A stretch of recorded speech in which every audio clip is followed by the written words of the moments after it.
Ao final por hoxe, mañá, a mesma hora, ás 8 da tarde, outras 5 corais pasarán por aquí, e aseguro vos que a calidade media é igual, polo menos, que a de hoxe. Gracias ás corais que hoxe estiveron aquí, gracias aos pequenos da Coral Polifónica San Martiño do Grove, gracias á Coral de Ío en Cangas, gracias ás voces de homes de Baiona, gracias tamén á Xuntanza de Meis, e gracias á Coral Polifónica San Martiño, que é quen vai a pechar hoxe este concerto. Como sabedes, todos e todas, non necesitan presentación. Foi fundada no ano 1968 arredor dun coro parroquial que dirixía o daquela crego aquí no Grove, un crego de Corrubedo, José Franco Santos, que falecería poucos anos despois nun accidente de circulación, e dende aquela o recorrido que leva feito esta coral é realmente impresionante. E manterse despois de 40 anos con un bo tono, con unha boa calidade media musical é moi difícil porque a renovación,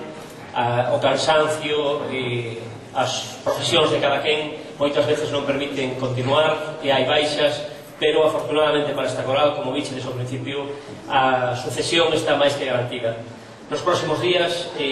veredes publicado un novo disco desta coral, será o segundo,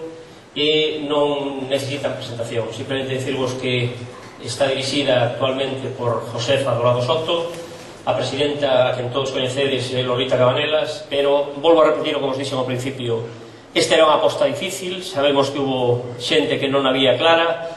e teremos que falar agora coas corais, polo menos coas corais do Grove e tamén coas de fora, a ver cales foron as súas percepcións, pero polo menos creemos que a calidade acústica, que era o realmente importante, a dignidade para que os homens e mulleres que pasan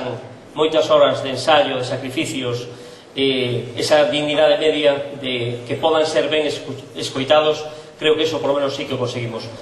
Repito, este é un centro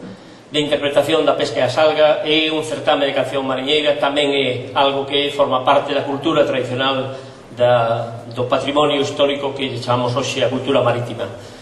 E máis nada, recordarvos outra vez, mañá ás 8, máis certame de habaneiras, e deixo vos xa co Canal San Martiño Grove 40 anos ao seu lombo. Gracias.